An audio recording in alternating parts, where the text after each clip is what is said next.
परात्पर अखिलेश्वर एक विभु सर्वंतरात्मा इस सृष्टि के संचालक, पालक और संहारक उस प्रभु की अहेतु की कृपा से आज आप और हम सब यहाँ पर श्रीमद् भागवती कथा का श्रवण पान करने के लिए तत्पर हुए बैठे हैं। संत और महापुरुष कहते हैं कि इसमें निश्चित रूप से भगवान की अति कृपा छुपी हुई है। सज्जनों, एक होती है कृपा और एक होती है अति कृपा। हमारे पास कोठी है, बंगला है, गाड़ी है, मिल कारखाने हैं, धन है, वैभव है, संतान है, पुत्र है,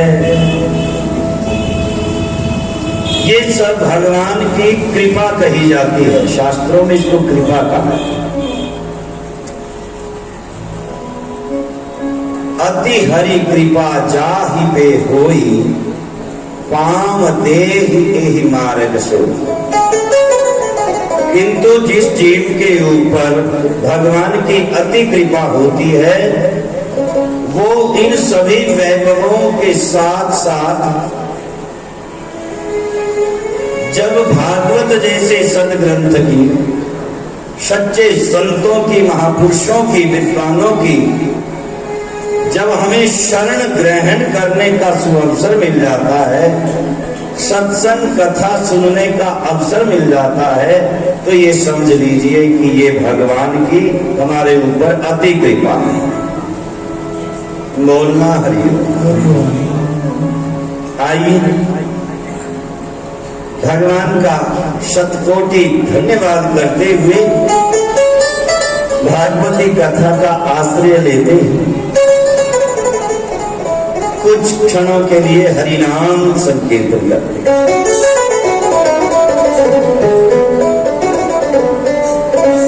श्री राधे जय जय श्री राधे,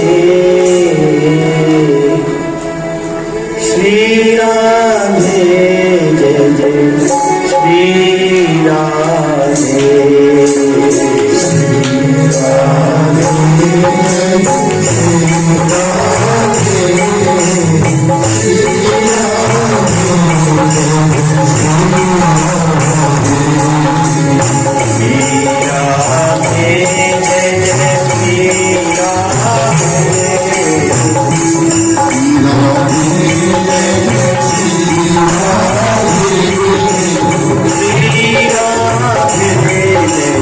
श्री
सज्जनों, ये परम पवित्र पावनी भागवती कथा है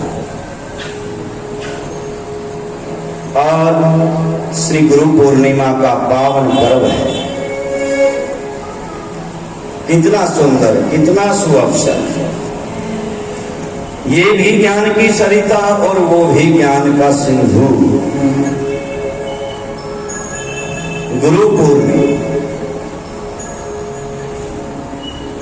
गुरु पूर्णिमा का शास्त्रों में जो वर्णन है, कहते 68 तीर्थों का स्नान करने के बाद, 68 तीर्थों का निरंतर स्नान करने के बाद जो जीव को पुण्य प्राप्त होता है, वो पुण्य गुरु पूर्णिमा के शुभ अवसर पर अपने गुरु महाराज का पूजन और चरण स्पर्श करने से अनायास ही प्राप्त होता है। ये गुरु पूर्णिमा का पावन पर्व और इस पर ज्ञान की सरिता ये भागवती कथा करना। सज्जनों, गंगा का किनारा है और परमहंस योगी राज श्री सुखदेव जी महाराज राजा परीक्षित को ये परम पतित पावनी कथा गंगा से स्नान करवा रहे हैं। कल की कथा में हमने सुदामा जी का थोड़ा चरित्र श्रवण किया। उस सुदामा की कथा जिसके विषय में परमहंस श्री सुखदेव जी ने राजा परीक्षित से कहा है। क्या कहा? कृष्णस्यासीत् सखा कश्चित् ब्राह्मणो ब्रह्मवित्तमा विरक्तः इंद्रियार्थेषु प्रशांतात्मा जितेन्द्रियः।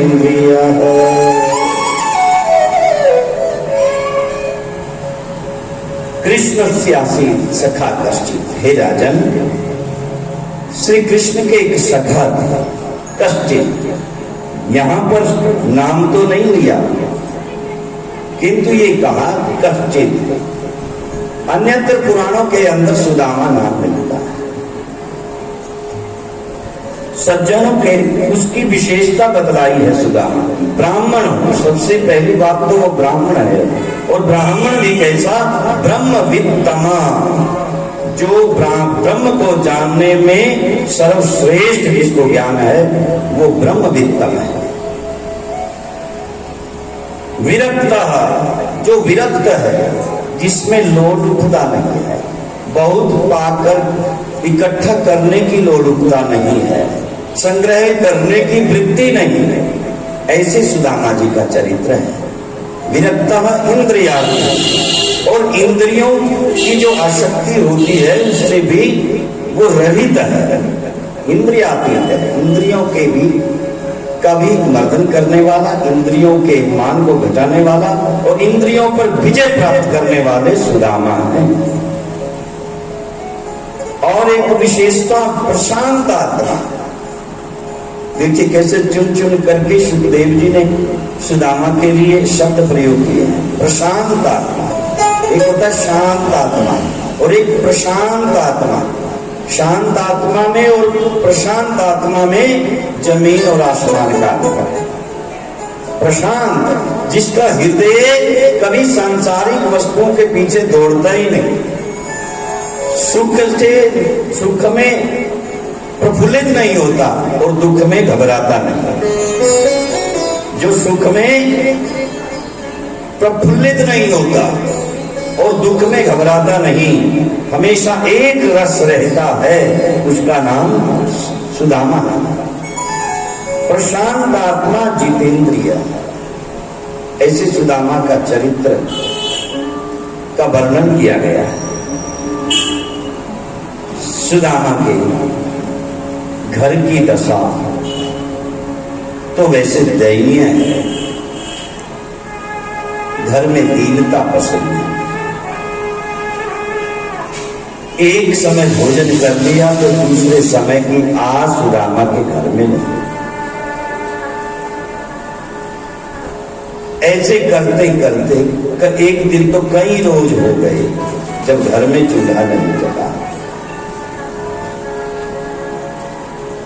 बच्चे भूख के मारे बिलबिला रहे, पेट पकड़ करके अपनी माँ के पास जाते, माँ कुछ खाने को दो ना, भूख लगी। और किंतु सुदामा तो ठहरे ऐसे कि जब कोई पूजा पाठ इत्यादि करके जो मिल जाता उसे घर ले आते, उसी से पालन पोषण करते। आज तक सुदामा का ये नियम कि कभी किसी से कुछ मांगा नहीं, जो जिसने जिस भाव से दे दिया स्वीकार किया और घर ले आए और भगवान का निरंतर सुमिरन करते रहे। बस दोनों ही काम। ब्राह्मण वृत्ति अपनाते हैं, जो पूजा में मिलता है बिना मांगे उसको ले आते हैं, घर गृहस्थी चलाते। सज्जनों, काफी समय हो गया, कई रोज हो गए, कोई वृत्ति या कहिए कि कोई आजीविका का कोई साधन नहीं बन रहा, कोई पूजा पाठ का योग नहीं बन रहा, और जिसका परिणाम ये हुआ चूल्हा नहीं जल पाया। बच्चे भूख से बिलबिला रहे और माँ के पास आकर के कहते। सुदामा के पास सुशीला जाती है तो सुदामा तो नेत्र बंद किए भगवान के भजन में बैठे, चरणों का स्पर्श करती है, निवेदन करती है, बोल के स्वामी ये बच्चे भूख से बिलबिला रहे हैं, कोई भोजन का कोई प्रबंध होता तो इनकी भूखा शांत होती। सज्जन, सुदामा कहते हैं देवी, सारे चराचर जगत को देने वाला ये सब जानता है, मैं उससे क्या मांगू, उसको पता है वो अपने आप दे देगा, तुम धैर्य धरो, वो हमारी सुनेगा। किंतु देखो, मैं अपना कर्म करके तो ला सकता हूं, किंतु मैं किसी से मांग करके नहीं ला सकता, किसी के आगे अपना पल्लू नहीं पसार सकता। सज्जनों, सुदामा अपनी पत्नी को धैर्य बंधाते हुए ये शब्द कहता है। परमादरणीय स्वामी जी महाराज ये शब्द सुदामा के मुखारविंद से कहलवाते थे। कौन सा? हरि मोरी प्यारी, हरि मोरी प्यारी, तुम धीरज धारो, सुनेंगे हमारी दुआ के बिहारी,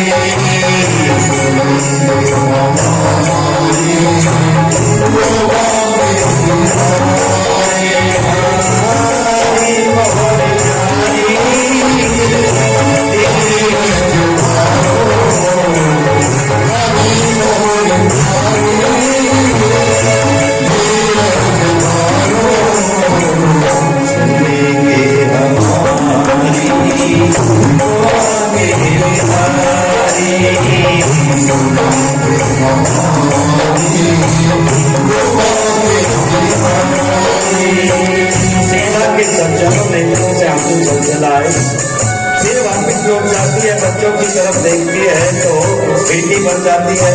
क्या करूं, कैसे करूं? अपने पति को किसी के यहाँ से लाने के लिए मजबूर भी नहीं कर सका, क्योंकि उनका संकल्प था कि मैंने कभी भिक्षा वृत्ति नहीं करनी, भिक्षा वृत्ति करना ये ब्राह्मण का धर्म नहीं होता। सज्जनों, माधव बहनों, राधा, इसी प्रकार से जब एक दिन और बीता और बच्चों के प्राण कंठ में आ गए तो सुशीला से रहा नहीं गया और उसने सुदामा के पास जाकर के निवेदन किया कि प्रभु, आप जिन श्री हरि का स्मरण करते रहते हो, आप अपने मित्र श्री कृष्ण की बड़ी व्याख्या करते हो, बड़ी कथाएं सुनाते हो, अपने मित्रता की कथाएं सुनाते हो, और मैंने सुना है आपके मुख से कि आपके मित्र द्वारिका के राजा बन गए हैं। हाँ देवी, वो द्वारिकाधीश है, सोने की पूरी द्वारिका है। उसके घर में अन्न धन की कोई कमी नहीं है। चराचर सृष्टि का पालक है मेरा यार, लंगोटिया यार है मेरा कृष्ण।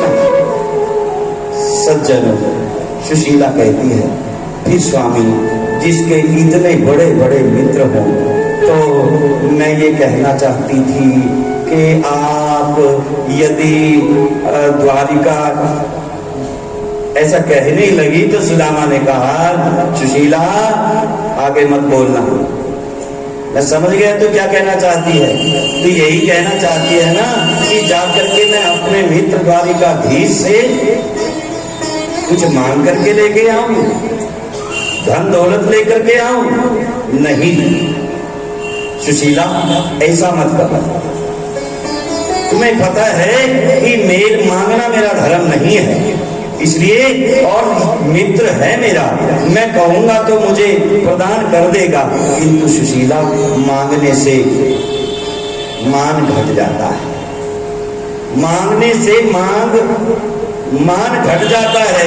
जो चीज बिना मांगे मिल जाए, उस चीज को लाख गुना कीमती समझना चाहिए। जितनी वैल्यू मांगने पर चीज की है, और बिना मांगे जो वस्तु मिल जाए उसको उसकी कीमत से लाख गुना आंकना चाहिए, मांगना नहीं चाहिए। तू क्या चाहती है, मैं कृष्ण के आगे जाकर मांगू और अपना मान घटा लूं? पता कितना आदर करता था कृष्ण मेरा, मुझे प्राणों के समान प्यार करता था। आज मैं छोटे से थोड़े से धन के लिए उसके आगे अपनी झोली पसार दूं, ये तो मित्रता की शोभा वाली बात नहीं हुई। सुशीला बात को संभालते हुए कहती है, प्राणनाथ, मैं ऐसा नहीं कह रही आपसे, मैं ये कहती हूँ कि स्वामी आप यहाँ द्वारिकाधीश को, श्री हरि को याद करते रहते हैं, सुमरन करते रहते हैं उनका। अरे कभी आपके मन में ये भाव नहीं आया कि मैं उनको जाकर के मिला? कभी मिलने का मन नहीं किया? मैं ये नहीं कहती आपको कि जाकर के कुछ मांग लाओ, मत मांगो, किंतु जिसकी याद में आपके नैन वर्षों से बरसते हैं, कभी आपके नेत्रों ने उनके दर्शन की अभिलाषा नहीं? सज्जनों, जब सुदामा को सुशीला ने ये बात कही तो हिड़की बंद गई और नेत्रों से आंसू की धारा बह चली। सुदामा कपाती आवाज में कहते हैं, सुशीला याद तो बहुत आती है, किंतु वो मेरा यार रहता ही बहुत दूर है, कैसे जाऊंगा, कैसे पहुंचूंगा मैं उस तक? मेरा शरीर अत्यंत दुर्बल है, मंजिल बहुत दूर है, रास्ता बहुत तय करना पड़ेगा, कैसे जा पाऊंगा? किसी संत ने, महापुरुष ने बहुत सुंदर पंक्तियां लिखी। दूर नगरी बड़ी दूर नगरी,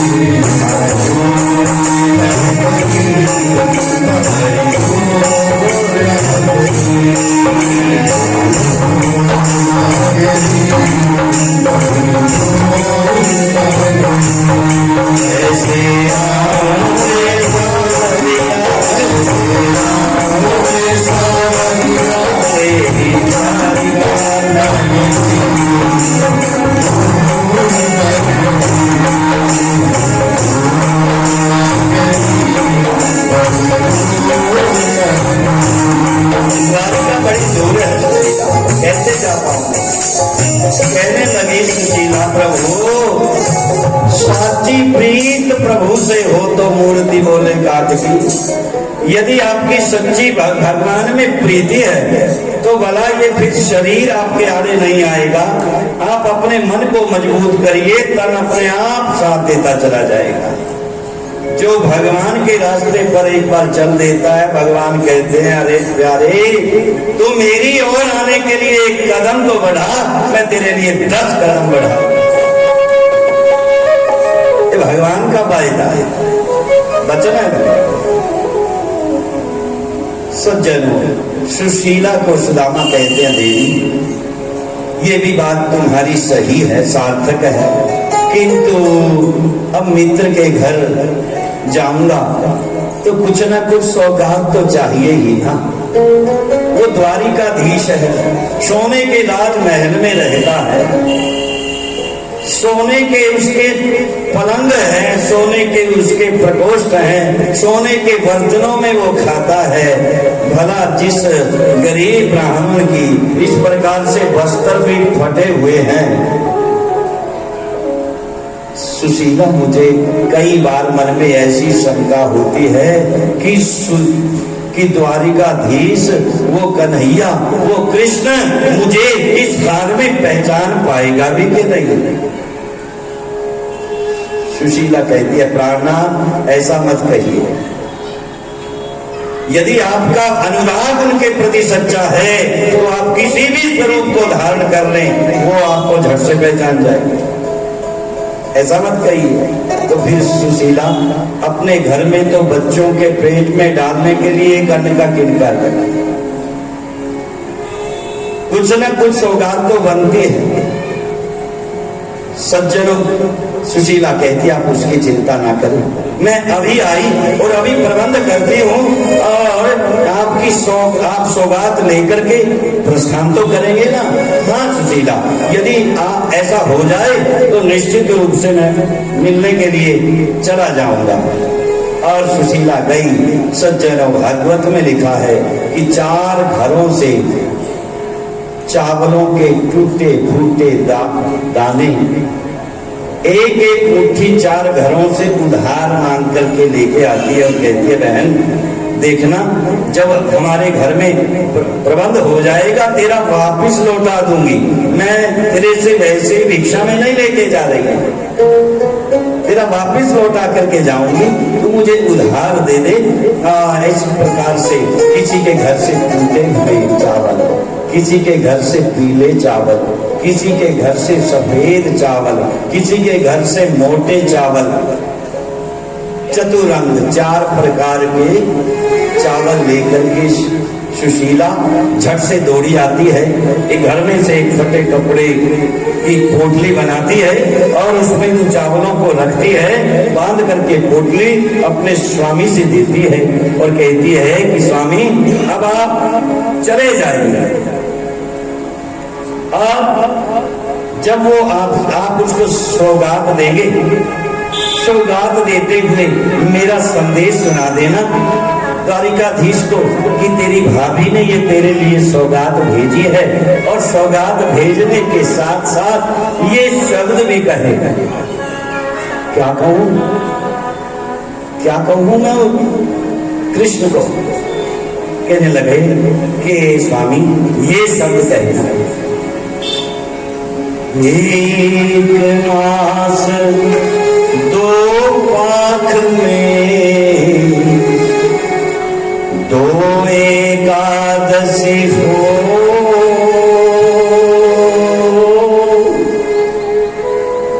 एक मास 2 पाख में 2 एकादशी हो, सोम दीन दयाल ने नित्य प्रति दीन ही वो। हे द्वारिकाधीश, 1 महीने में 2 पक्ष होते हैं, 2 पक्षों में 2 एकादशी होती है, किंतु आपकी हमारे पास इतनी अपार कृपा है कि हमारी नित्य ही एकादशी होती है। बस ये निवेदन कर दें। और सज्जनों, सुदामा ने कोई ज्यादा गौर नहीं फरमाया, ये दोहा को स्मरण कर लिया किंतु ज्यादा गौर नहीं, हाँ सुशीला ये बात कहनी है कह दूंगा, किंतु इसके पीछे भाव क्या है सुशीला का, ये सुदामा की बुद्धि ने विचार नहीं किया। सज्जनों, माताओं बहनों भ्राताओं, लेकर के सौगात चल पड़ा सुदामा। रास्ता बहुत दूर था, रास्ता लंबा था, मंजिल बहुत दूर थी।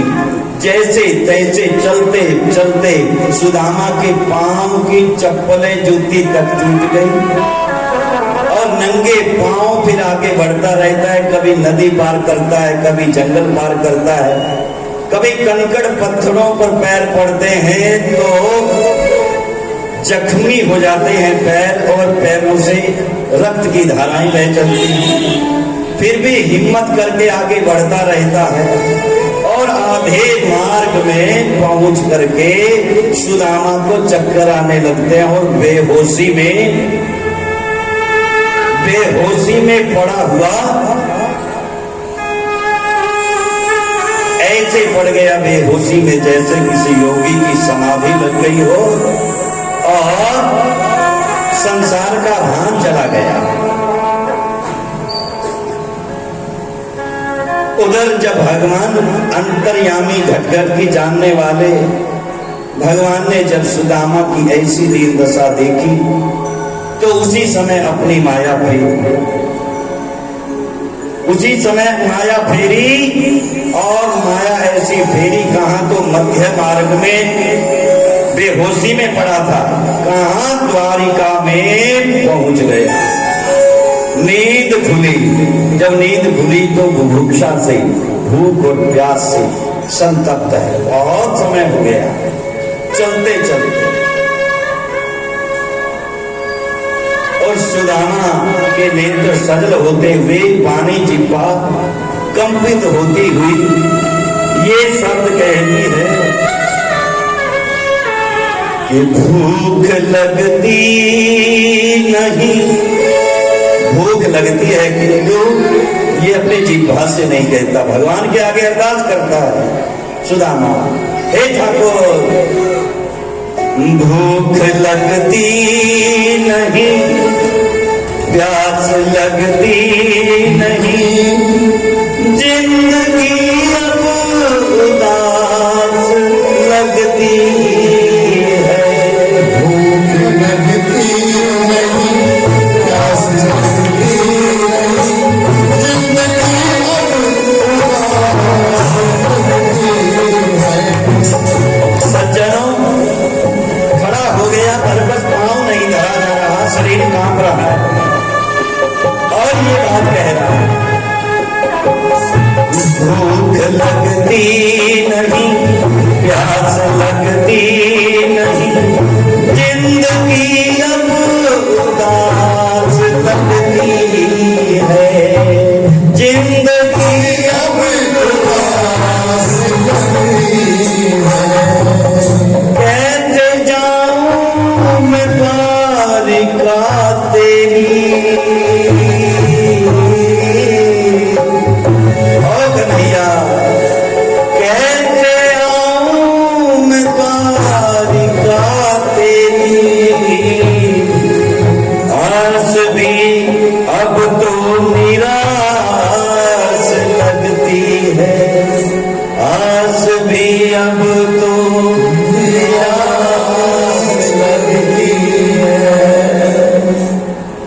ये बोल करके हटाई ताकि सामने एक व्यक्ति मिल गया और पूछने लगा कि भैया यहाँ से द्वारिका और कितनी दूर है। कहने लगे बाबा द्वारिका जाना है तो आप ये द्वारिका में तो खड़े हैं। कहते मैं द्वारिका में खड़ा हूँ, अरे मैं तो नदियां पार करके और बेहोशी की अवस्था में जंगल में पड़ा था, मैं द्वारिका में पहुंच गई। ये द्वारिका वो सामने देख नहीं रहे ना, सामने जितने भी महल दिखाई दे रहे हैं वो स्वर्ण मंडित है और इन महलों के बीच में जो सबसे बड़ा महल दिखाई दे रहा है वो द्वारिकाधीश का महल है। सज्जनों, देख करके राजमहल को सुदामा की आंखें फटी की फटी।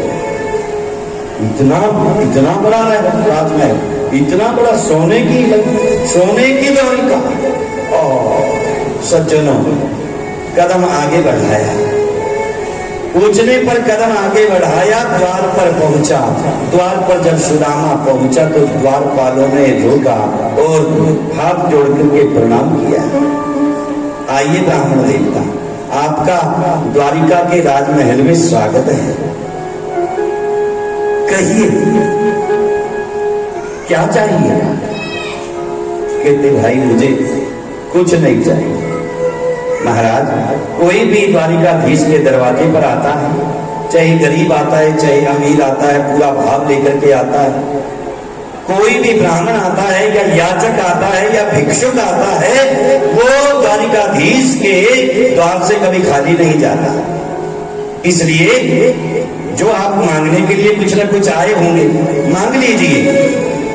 कहने लगे भाई द्वारपाल, मैं यहाँ कुछ मांगने के लिए नहीं आया, फिर मैं तो कृष्ण से मिलने के लिए आया हूँ। सुदामा क्या कहते हैं? मैं तो कृष्ण से मिलने के लिए आया हूँ। द्वारपाल झट से बोला, ब्राह्मण देवता सावधान, मुंह संभाल करके बात करना। कैसे बोल रहे हो? कृष्ण से मिलने के लिए आया हूँ। कृष्ण कोई चलता फिरता कोई आम आदमी है? द्वारिकाधीश है, उनका नाम बड़े अदब के साथ लेना चाहिए। ऐसे भगवान का नाम नहीं लिया जाता, द्वारिकाधीश का नाम ऐसे नहीं लिया जाता। बड़े मान और सम्मान के साथ कई अलंकार पहले लगा करके फिर भगवान श्री कृष्ण का नाम लिया जाता है। सज्जनों, सुदामा कहता है भाई होगा तुम्हारा वो राजा, मेरा तो लंगोटिया यार है। कहते क्या कहा? कहते मेरा मित्र है कृष्ण। द्वारपाल ने नख से लेकर के सिर तक देखा। क्या कह रहा है ये ब्राह्मण? शीश पगा न छगा तन पे, न सिर पर कोई पगड़ी है।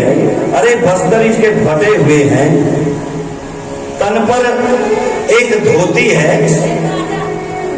ब्राह्मण देवता, आपके शरीर पर पड़े हुए यज्ञोपवीत का आदर कर रहा हूं, किंतु समझ में नहीं आता श्री कृष्ण का मित्र हो और दशा ऐसी हो, विश्वास तो नहीं होता। क्या गारंटी है?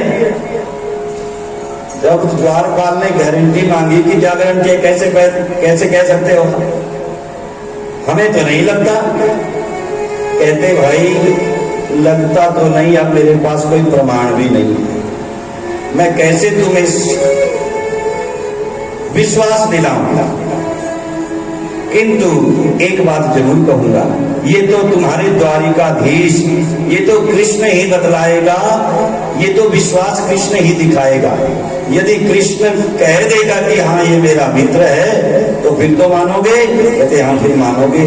तो फिर जाओ, जाकर के ये कह दो कि आपका मित्र आया है जिसका नाम है सुदामा।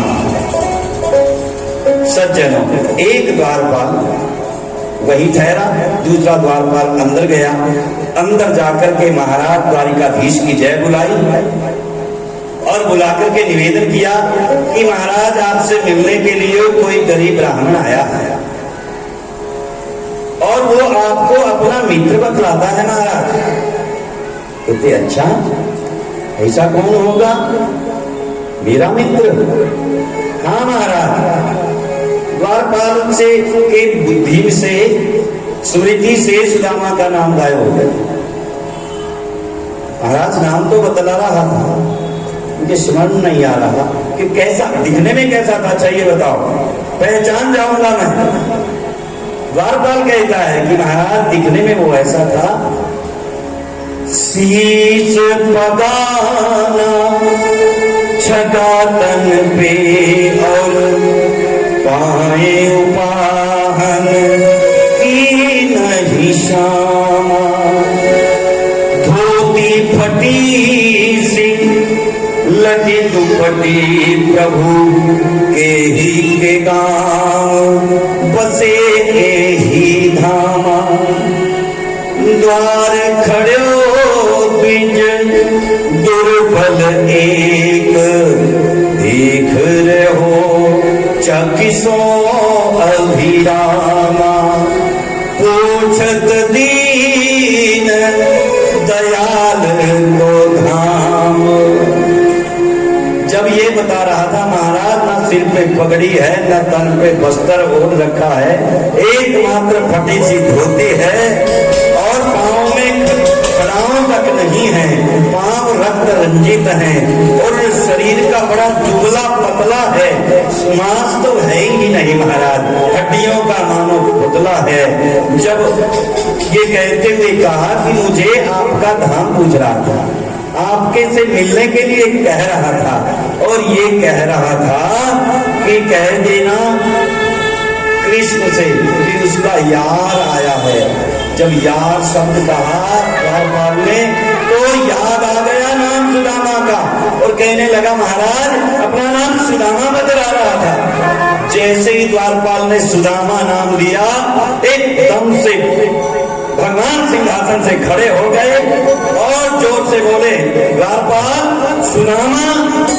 क्या कहा? कहते महाराज सुदामा, सुदामा आया है, द्वार पर खड़ा है। सज्जनों सभा लगी हुई है, भगवान को अपने पीताम्बर तक का भान नहीं रहा, जूतियां पहनने तक का भान नहीं रहा और भगवान दौड़ पड़े नंगे पांव दरवाजे पर पहुंचे जहां द्वारपाल के पास सुदामा खड़ा था। दीन दशा में जाकर के भगवान ने दौड़कर सुदामा को अपने अंक में भर दिया सुदामा को और सुदामा के मुख, सुदामा के कंधे पर अपना मुख रख करके अपने प्यारे सुदामा को गले से लगा करके भगवान बहुत अपनी भुजाओं में भर करके मान और सम्मान के साथ सारी सभा देखती रह गई, दंग रह गई। आज कोई संत तो ऐसा भी लिखते हैं, हुआ रुक्मणी को बड़ा ही अचंभा, हुआ रुक्मणी को बड़ा ही अचंभा, ये मेहमान कैसा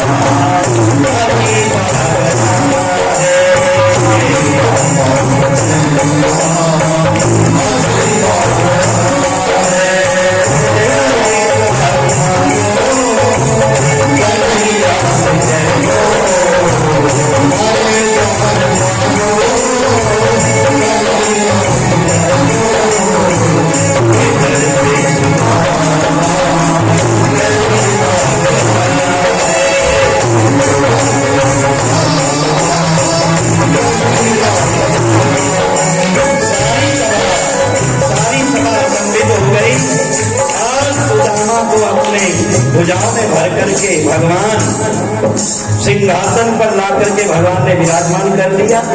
स्वयं भगवान चरणों में बैठ गए और आवाज लगाई, हरिओ रुक्मिणी, हरिओ सत्यभामा, हरिओ जाम्बवंती, जल्दी चली आओ और मेरे प्यारे मित्र के लिए पांव पखारने के लिए जल्दी आओ। सज्जनों सब रानी पटरानियां देख करके चंबित होगी, ये कौन आ गया जिसके चरणों में भगवान बैठे, अपने सिंहासन के ऊपर विराजमान किया और उधर से तो आदेश दे दिया, किंतु चरणों को पकड़ करके भगवान बैठ गए। जब चरणों की तरफ दृष्टि गई और धूल से धूसरित हुई, धूल से धूसरित हुए हैं सुदामा के पांव और पांव से रक्त की धाराएं बह रही हैं, कांटे चुभे हुए हैं। जब भगवान ने पांव को हाथों से सहलाया, सहला करके पांव के नीचे अपना हाथ घुमाया तो सुदामा के पांव में कांटा लगा था। भगवान का हाथ लगने के कारण कांटा और चुभ गया। जैसे ही कांटा चुभा और उधर सुदामा की चीख निकली, निकली, अरे कन्हैया थोड़ा रहने दो। सज्जनों आह निकली और जब आह निकली तो भगवान ने देखा पाँव में तो कांटे चुभे हुए। भगवान ने अपने हाथों से सुदामा के पांव से कांटे निकाले, जैसे कांटे निकालता है खून की रक्त का प्रवाह और अधिक बढ़ जाता है। सज्जनों, अपने हाथों में सुदामा के पांव को पकड़ करके सहलाने लगता है, दबाने लगता है, और चरणों में यहाँ लिखा है कि भगवान चरणों में मस्तक रख देते हैं सुदामा के, और चरणों में मस्तक रख करके बहुत रोए, बहुत बहुत रोए।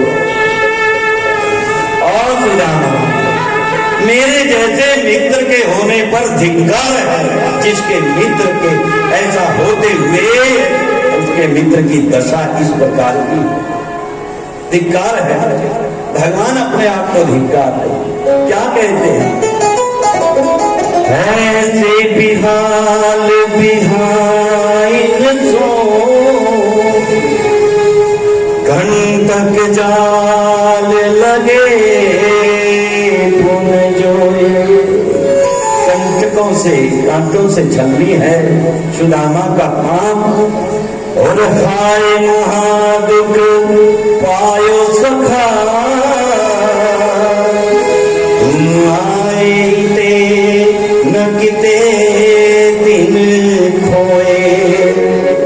अरे इतने दिनों के तूने कहाँ खोया? क्या पहले तुझे मेरी कभी याद नहीं आई? देख सुदामा की दीन दशा, करुणा करके करुणा करुणा करके करुणा पानी परात को हाथ जियो नहीं, पानी परात को हाथ जियो नहीं, नैनन के जल सो पर धोए, नैनन के जल सो पर धोए। बड़ा विलाप करके भगवान रोने लगे। सुदामा ने अपने मित्र को भूदंडों से उठाया और अपने पास बैठाने का प्रयास किया। कहते कन्हैया, ये आपका सिंहासन है, आप विराजमान हो जाइए। भगवान कहते हैं नहीं मित्र, मेरे सिंहासन में और तेरे सिंहासन में कोई फर्क नहीं, जो कुछ मेरा है वो तेरा ही तो है, तू विराजमान हो जा। आज मुझे तेरी सेवा कर लेने दे।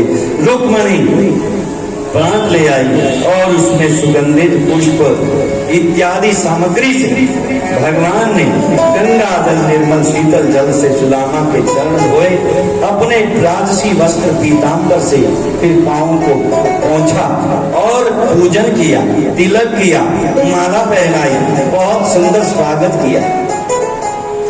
सज्जनों, अपने राजमहल में ले गए और सुदामा को चंदन कस्तूरी से, चंदन के उबटन से स्नान करवाया। भगवान ने स्वयं मलमल कर स्नान करवा करके जो रेशमी वस्त्र पीतांबर स्वयं पहनते हैं, पहले के वस्त्रों को निकलवा करके नए रेशमी वस्त्र पहना दिए और उस कमरे में ले गए जिस कमरे में भगवान स्वयं रुक्मणी के साथ शयन करते। उस सैया के ऊपर सुदामा को भगवान ने विश्राम करवाया, साथ में खुद लेके और कहा कि कहो ना सुदामा, तुम्हारा घर बार कैसा है, परिवार कैसा है। और यहाँ पर कभी किसी समय, आज से लगभग 30-35 साल पहले स्वामी जी ये शब्द बोला करते थे सज्जन, तो उन्हीं को स्मरण करते हुए, उन्हीं को समर्पित करते हुए ये शब्द बोलना चाहता हूं। क्या?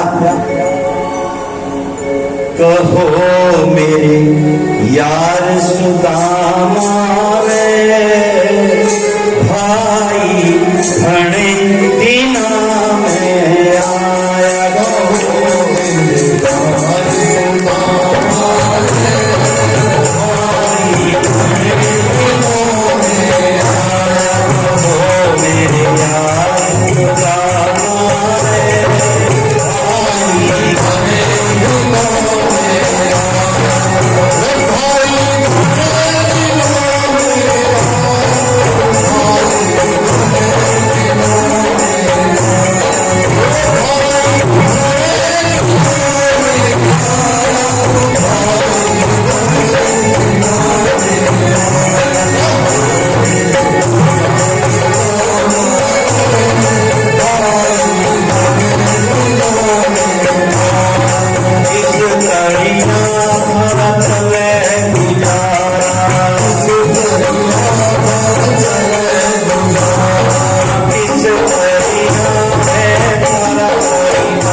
इस शब्द के साथ सारी रात भगवान श्री कृष्ण और सुदामा वार्तालाप करते रहे।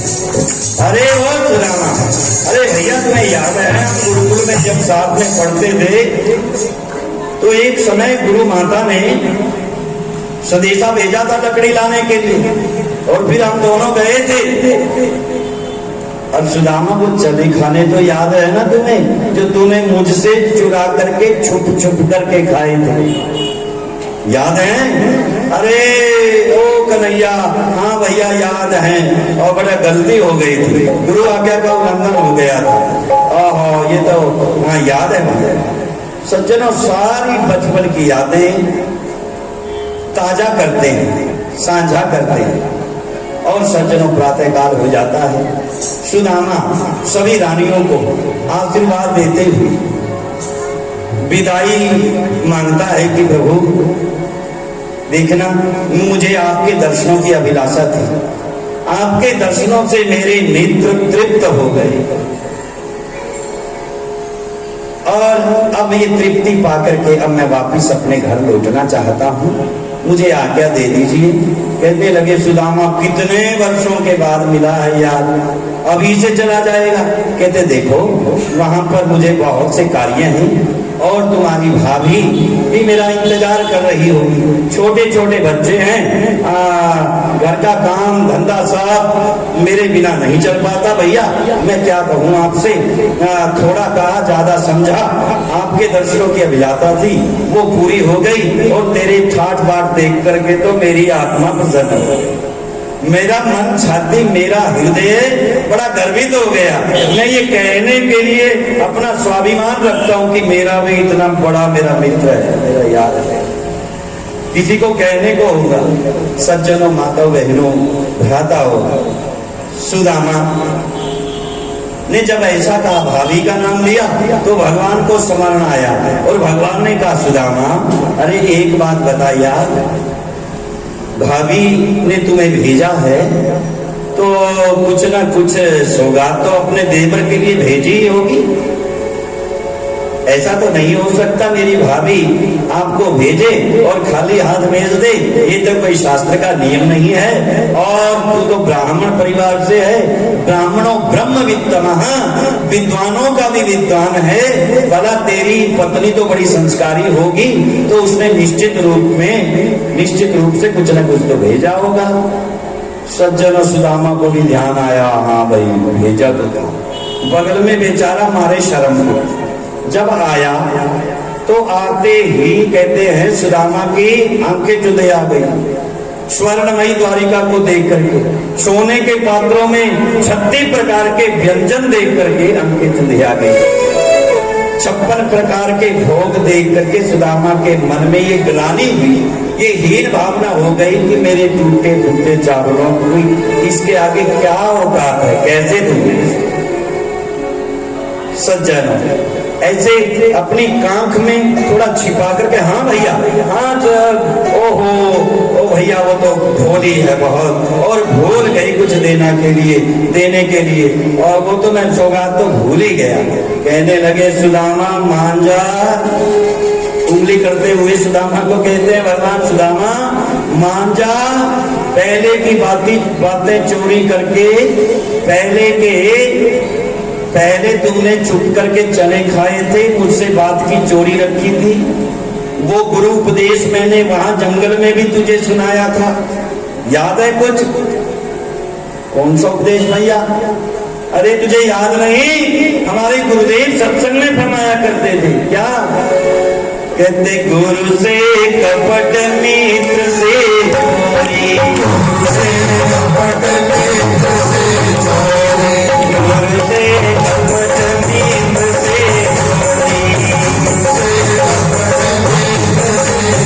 चोरी, यारो तीर्थन यारो चोरी, गुरु से कपट मित्र से चोरी,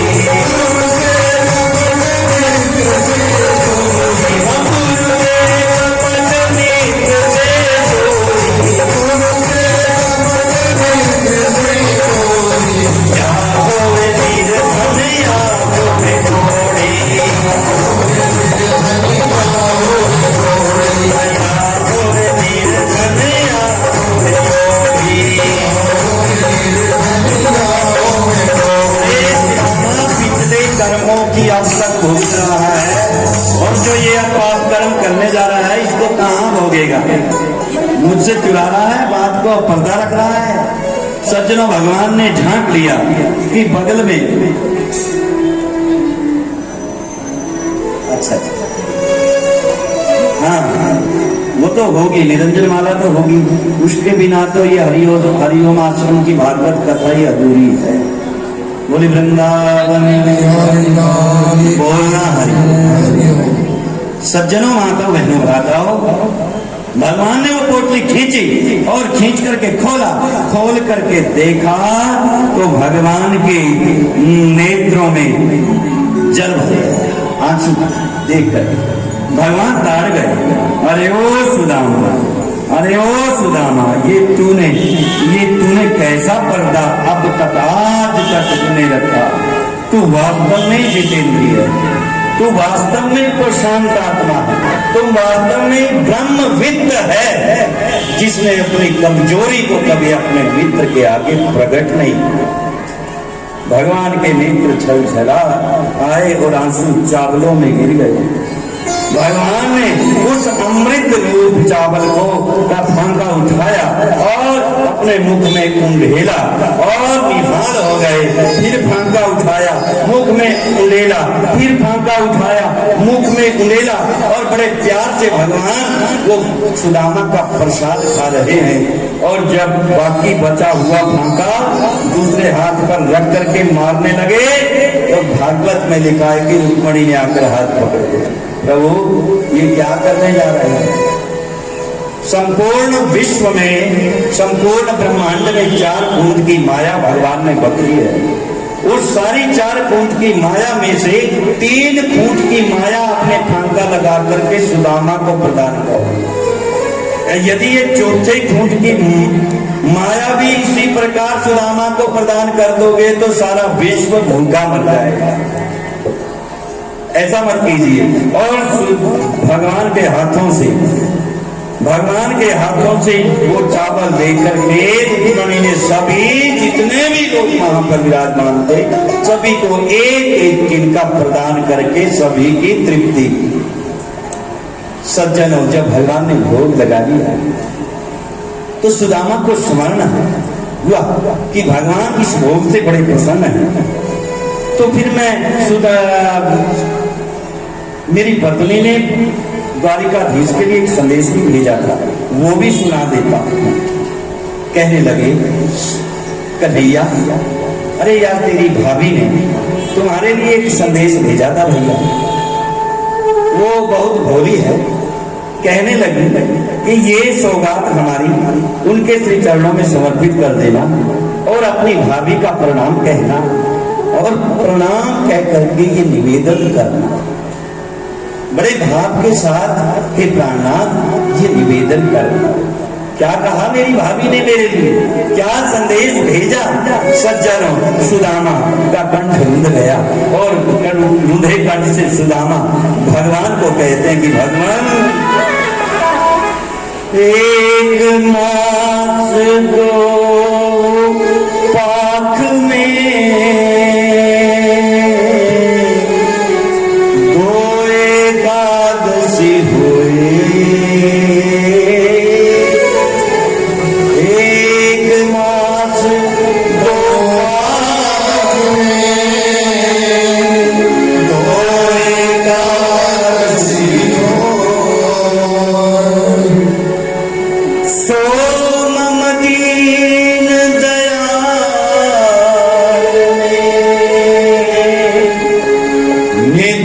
प्रतिदिनी मोए, नित्य प्रतिदिनी मोए। हे प्रभु, उसने ऐसा कहा, ये निवेदन किया। सज्जनों, भगवान के नेत्र सजल हो गए, इनकी बंदगी कंठ रुंध गया, सुदामा को अपने हृदय से लगाया। अच्छा, ऐसा कहा, ठीक है सुदामा, मुझे उसका ये निवेदन सहर्ष स्वीकार है, किंतु भैया, सुदामा कहते, भैया विलंब हो रहा है, दोपहरा हो जाएगा, मंजिल बहुत दूर है, मुझे आज्ञा दे दीजिए, अब मुझे जाना है। कहते ठीक है सुदामा, चले चलो मैं आपको विदा करके आता हूं। और सज्जन और सभी पटवानियों ने विदाई के लिए चरण स्पर्श करे ब्राह्मण देवता की, और कुछ आगे एक कमरे में ले जाकर के बड़े चुपचाप एकांत भाव से सुदामा के कान में भगवान ने कहा कि सुदामा भैया माफ करना, क्षमा करना मुझे, ये जो तूने रेशमी पीतांबर दुशाले ओढ़े हुए हैं ना, ये रेशमी वस्त्र भैया ये इस राज्य के हैं, द्वारिका के हैं, इसलिए ये रेशमी वस्त्र उतार दो, और जो तुम्हारे पुराने जो तुम वस्त्र डाल करके आए थे वो वस्त्र धारण कर। जब भगवान ने ऐसा कहा तो एकदम से स्तब्ध रह गए सुदामा, नेत्रों में जल भरे आए, मस्तक पर पसीना आया कि यदि मेरे शरीर से ये वस्त्र उतारने ही थे तो कन्हैया तुमने ये वस्त्र मुझे पहनाए ही क्यों, और हे भगवान मैंने पहने ही। सज्जन भगवान कहते नहीं सुदामा, जो मैं कह रहा हूं इसमें आपका और मेरा दोनों का कल्याण है, इसलिए इन वस्त्रों को उतारो और तुम्हारे वाले वस्त्रों को पहनो। भगवान के कहने पर सुदामा ने व्याकुल हृदय से शर्मसार होकर के वो राजसी वस्त्रों को उतार दिया और अपने पुरानी फटी धोती पहन ली। और यहाँ तक कि जो भगवान ने सुंदर जूतियां अपने हाथ से सुदामा के पांव में पहनाई थी, वो स्वर्ण रत्न जड़ित जूतियां भी सुदामा ने उतार दी। कहते मैंने इनका करना ही क्या है, मैं तो आपकी अपनी वास्तविक स्थिति में रहूं। सज्जन उतार करके स्वर्ण रत्न जड़ित जूतियां उतार करके सब शाल दुशाले और अपने वस्त्र पहन करके बाहर आए कमरे में से, और भगवान ने सुदामा को अपनी भुजाओं में भर करके विदाई देने चले। द्वारिका के सबसे बाहर के मार्ग तक भगवान स्वयं नंगे पांव अपने मित्र सुदामा को विदाई देने के लिए चले। जब जहां पर द्वारिका की सीमा समाप्त हो गई वहां तक इतना मान और सम्मान किया, सब द्वारिकावासी देखते रह गए। ना तो आज तक ऐसा मान सम्मान किसी का हुआ और ना ही शायद कभी होगा। सीमा पर आकर के भगवान ने सुदामा से कहा, अरे ओ सुदामा, अरे भैया मैं तेरी दशा को भली भांति जानता हूं। सुदामा मैं एक निवेदन करना चाहता हूं। कहते कहो ना, मुझसे निवेदन करते हुए क्यों झिझक रहे हो, बतलाओ मुझसे क्या छिपाओ। कहते भैया मेरा ये मन करता है मैं तुझे रथ में बैठा करके बहुत सारा सोना चांदी हीरे जवाहरात दे करके भेजना चाहता हूं। मुझे तेरी दशा अच्छी नहीं लगती, इसलिए तेरा जीवन तेरे बच्चों का जीवन भी थोड़ा सुखद हो जाएगा। तू ये सब सोना चांदी तो हीरे जवाहरात थोड़ा अपने साथ ले जा। कहने लगे कन्हैया तू अपनी बातों से बाज नहीं आएगा, तू बहुत चतुर है। अरे मुझे क्या जरूरत है, मैं बड़ा ब्राह्मण भजन करने वाला, एक अपनी झोंपड़ी में रहने वाला, इन हीरे मोतियों से क्या लाभ है। मुझे तो भगवान नाम का धन ही सर्वश्रेष्ठ लगता है, मैं तो भगवान का नाम ही जपता रहता हूँ, मुझे इनकी कोई आवश्यकता नहीं। और वैसे भी आपकी बड़ी कृपा है, मेरे घर में सब मंगल मंगल है, कोई चिंता नहीं, बड़े आराम से ठाट से रहते हैं। कहते हैं सुदामा वो तो मैं भली प्रकार से जानता हूँ कि तुम कैसे रहते, ले जा कुछ मान जा मेरी बात। कहते नहीं कृष्ण आज तो तुमने ये कह दिया कि तू आज के बाद कभी मुख से ऐसी बात मत कह। मुझे कुछ नहीं चाहिए, मुझे तेरा प्रेम मिल गया तो इससे बढ़कर के और मेरे पास है क्या। मुझे तो यही सोना चांदी हीरे मोती जवाहरात है। मेरी तो एक यही अभिलाषा है कि हर सांस में हो सुमरिन तेरा और यूं बीत जाए जीवन मेरा।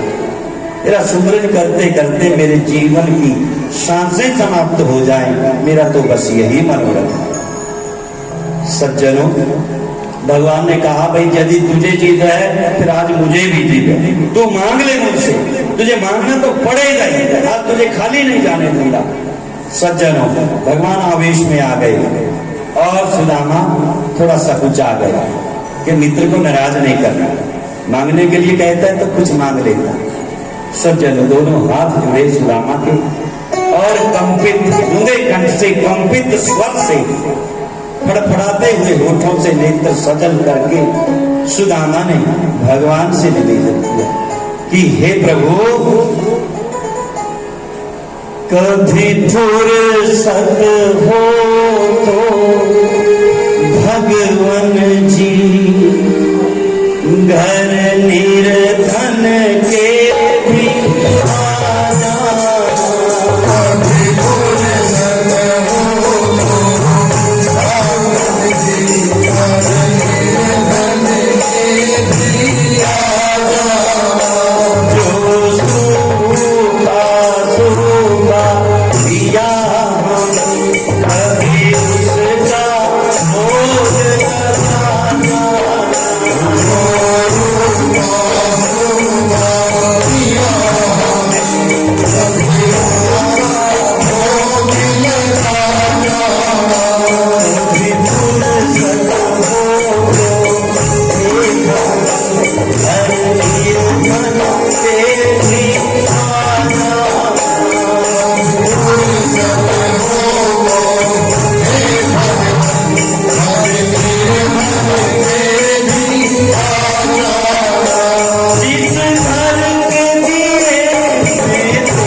सुदामा ने।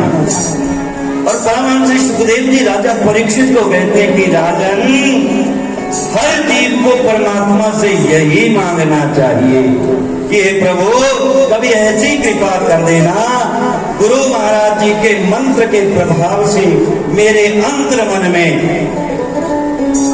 परम पिता परमात्मा का साक्षात्कार हो जाए और मेरी आत्मा तृप्त होकर के उस परम पिता परमात्मा में विलीन हो जाए। सज्जनों, और भगवान ने कहा कि सुदामा, मैं वचन देता हूँ एक दिन जरूर आऊंगा। और सज्जनों, विदाई लेकर के सुदामा चल पड़ा, पहुंचा अपनी नगरी में जहां पर झोपड़ी थी सुदामा की। उस जगह तो 7 मंजिल का सोने का महल। महल के अटारी पर खड़ी हुई सुशीला बाट जो रही थी कि कब मेरे स्वामी आए। दूर से देख लिया कि हाँफते हुए और लंगड़ाते हुए, बड़ी दिक्कत में कठिनता से चलते हुए आ रहे हैं। दूर से आवाज लगाई, स्वामी मैं आ रही हूँ। सज्जनों, उतरी महल से नीचे आकर के जाकर चरणों में प्रणाम किया और कहने लगा, सुशीला, अरे हमारी झोपड़ी कहाँ है और तू किसके महलों में रहने लग गई? ये महल यहाँ पर कैसे आ गए? सज्जनों, चिंता की लकीरें सुदामा के मस्तक पर। सुशीला ने सजल नेत्रों से कहा कि स्वामी, ये सब उन द्वारिकाधीश की ही तो कृपा है। उन्होंने 5,000 कारीगर भेजे और 5,000 कारीगरों ने विश्वकर्मा का लेकर वरदान ये रात ही रात में इतना बड़ा सोने का 7 मंजिल का महल खड़ा कर दिया। सज्जनों, सुदामा को संतोष हुआ और अपने सुदामा के नेत्र बंद हो गए, मात्र आंसू की धारा बह रही है और बार बार अपने ठाकुर को, अपने स्वामी को, अपने मालिक को धन्यवाद करते हुए उस महल में प्रवेश कर गए। बोलना हरि हरि ओम।